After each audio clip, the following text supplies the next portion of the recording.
Hai, aku Dio Kemalasari dengan NPM 2111060114. Hai, saya Salma Safi Safira, NPM 2111060075. Hai, aku Mesda Zentia dengan NPM 21110600128. Hai, saya Oktalina dengan NPM 2111060061. Hai, perkenalkan nama saya Putri Maharani Juwita Alam dengan nomor NPM 2111060063. Halo, aku Salsa Regina Utami, NPM 2111060076. Retikulum endoplasma atau RE adalah kantung membran yang merupakan bagian dari sistem endomembran dengan jumlah banyak, sehingga hampir meliputi separuh dari total membran pada sel eukariotik. Retikulum endoplasma dibagi menjadi dua jenis, yaitu RE kasar dan RE halus. Lalu, apa perbedaannya? Yang pertama, dari permukaannya. Permukaan RE kasar ditempeli ribosom, jadi kalau dilihat banyak bintik-bintik di permukaannya. Kalau RE halus, permukaannya tidak ditempeli ribosom. Kedua, yaitu fungsinya. RE kasar berfungsi untuk sintesis protein, sedangkan RE halus berfungsi untuk sintesis lemak, metabolisme karbohidrat, dan detoksifikasi racun. Sel yang kedua adalah ribosom. Apa itu ribosom? Ribosom adalah sel yang berbentuk butiran kecil dan padat yang menempel di RE kasar dan menyebar di sitoplasma. Berapakah ukuran ribosom?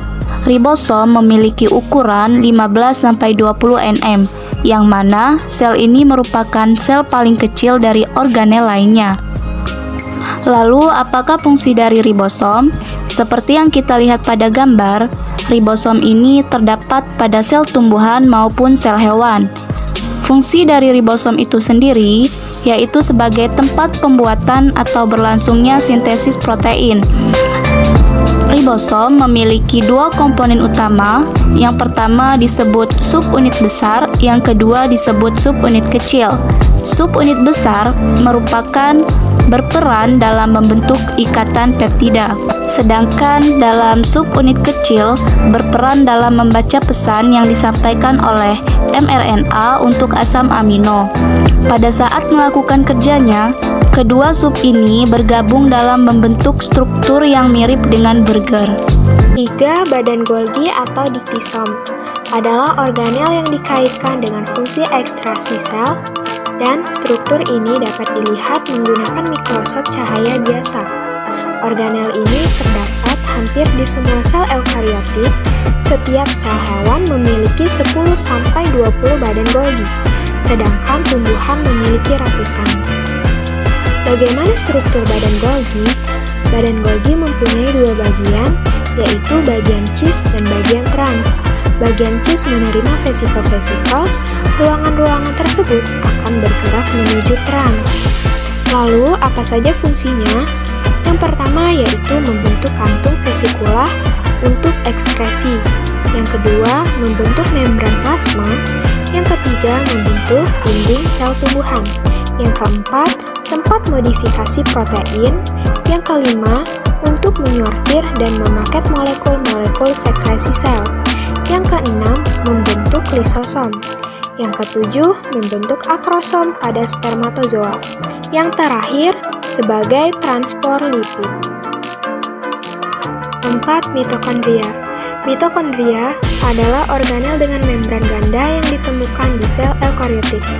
Umumnya berukuran antara 0,75 hingga 3 μm.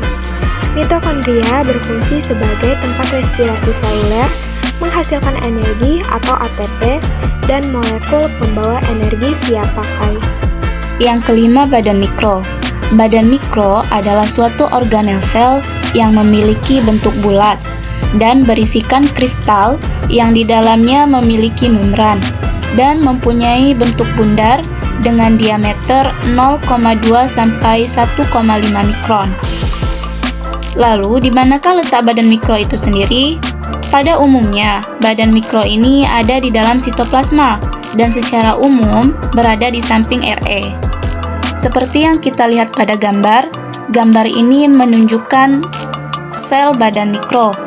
Badan mikro terdapat pada sel tumbuhan maupun sel hewan.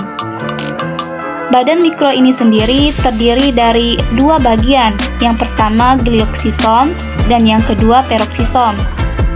Glioksisom ini hanya ada di sel tumbuhan, sedangkan peroksisom ada di sel hewan maupun sel tumbuhan. Dalam dua bagian badan mikro ini memiliki fungsinya masing-masing. Yang pertama glioksisom. Glioksisom ini berfungsi mengubah lemak menjadi karbohidrat. Dan untuk peroksisom, yaitu berfungsi untuk menetralkan racun dan menghasilkan enzim katalase. Lisosom sendiri adalah organel bermembaran yang ditemukan pada sel hewan. Bentuk lisosom itu berupa vesikel bulat. Lisosom juga mengandung enzim hidrolitik yang mampu memecahkan atau menghancurkan zat asing yang masuk ke dalam sel. Fungsi dari lisosom pada sel hewan sendiri adalah untuk menyaring kotoran dan benda asing yang masuk ke dalam tubuh hewan. Lisosom memiliki komposisi yang spesifik, baik pada protein membrannya maupun protein lumennya. Di bagian membran lisosom ada jalur keluar masuknya protein, atau juga disebut dengan protein transport. Di bagian dalamnya lagi ada lapisan fosfolipid atau lipid bilayer. Pengertian dari fosfolipid tersendiri adalah golongan senyawa lipid yang mengandung gugus ester fosfat dan merupakan bagian dari membran sel makhluk hidup. Di sentrosom, sama halnya seperti lisosom, sentrosom hanya ditemukan pada sel hewan saja. Secara umum, fungsi sentrosom pada sel hewan adalah untuk membantu pembelahan sel. Sentrosom ini awalnya berasal dari senteriol. Senteriol merupakan molekul berbentuk tabung atau untaian protein yang biasanya ditemukan dalam sel eukariotik dan merupakan organel silinder yang terdiri dari mikrotubulus. Pengertian mikrotubulus ini merupakan organel sel di dalam sitoplasma yang berupa silinder panjang berongga dengan diameter kira-kira 25 nanometer dan diameter dalamnya kurang lebih 12 nanometer. Pembelahan sel yang membuat senteriol mencari pasangan dan bergabung menjadi sentrosom. Tanpa adanya senteriol, sentrosom tidak akan berbentuk dan pembelahan sel tidak akan bisa terjadi. Bisa dikatakan bahwa fungsi senteriol pada sel hewan adalah untuk mengatur arah pembelahan sel. 8. Plastida. Plastida adalah organel yang amat dinamis dan mampu membelah, tumbuh, dan berdiferensiasi menjadi berbagai bentuk. Pada sel muda tumbuhan tinggi, plastida biasanya tak berwarna dan disebut dengan leukoplast atau proplastida. Pada daun, plastida berwarna hijau dan disebut kloroplast, serta pada buah masak, kadang kuning atau merah disebut kromoplast. Pada sel yang tidak menjadi hijau seperti sel epidermis atau sel rambut tangkai sari, misalnya pada rare discolor, plastida tetap tidak berwarna, disebut leukoplast dalam arti sempit. Fungsinya 1. Fotosintesis, 2. Perubahan warna, 3. Meningkatkan penyimpanan cadangan makanan, 4.